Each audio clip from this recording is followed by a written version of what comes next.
देखिए 2020 के बाद से ही चाइना अपनी न्यूक्लियर फैसिलिटीज़ का एक्सपेंशन कर रहा है। ये लगभग 136 फैसिलिटीज़ हैं जिनमें न्यूक्लियर वेपन्स, मिसाइल्स रहती है चाइना के पास। उनमें से 60% से ज़्यादा में एक्सपेंशन हुआ।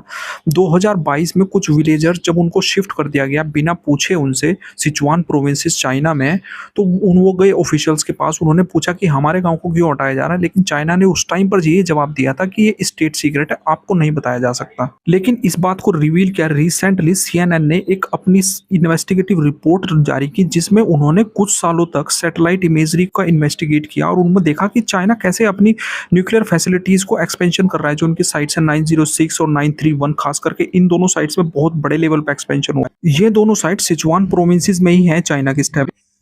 अभी देखिए यूएसए और रशिया के बीच में न्यू स्टार्ट ट्रीटी के बाद से कोई भी एक्सपेंशन नहीं हुआ न्यूक्लियर वेपन्स को लेकर, लेकिन चाइना 2023 में उसके पास 500 न्यूक्लियर आर्सेनल थे, लेकिन 2025 तक आते आते 100 एक्स्ट्रा उन्होंने बना लिया, यानी कि अब उनके पास 600 आर्सेनल है। तो लेकिन यूएसए और रशिया के एक भी न्यूक्लियर वेपन्स नहीं बढ़ा।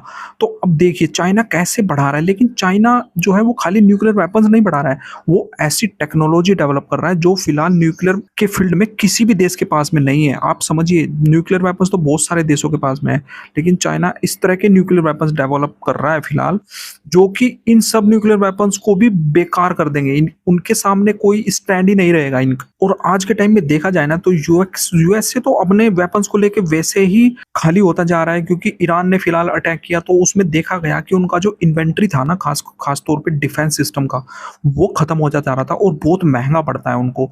तो इसलिए चाइना जो है ना उसका अल्टरनेटिव ढूंढ रहा है। वो ढूंढ रहा है कि भाई जो इनके पास हो ही ना, चुपचाप से यूएस से इधर उलझा रहेगा मिडिल ईस्ट में और तुम पीछे ये सब कुछ करते रहोगे। अब देखिए अगर मैं आपको कंपैरिजन दिखाऊं तो रशिया के पास लगभग 5500 के आसपास न्यूक्लियर वेपन्स हैं, यूएसए के पास 5100 के आसपास, चाइना के पास 600 जो मैंने बताया करंटली हो गए, और हमारे प्यारे भारत यानी कि इंडिया के पास में 180 हैं। तो अभी देखिए ये कंट्रीज आज के टाइम में चाइना यूएसए के सामने ज़्यादा स्टैंड नहीं लेता है, क्योंकि उसको पता है उसकी इकोनॉमी भी और उसका जो वेपन सिस्टम है वो यूएसए के सिस्टम से बहुत नीचे है।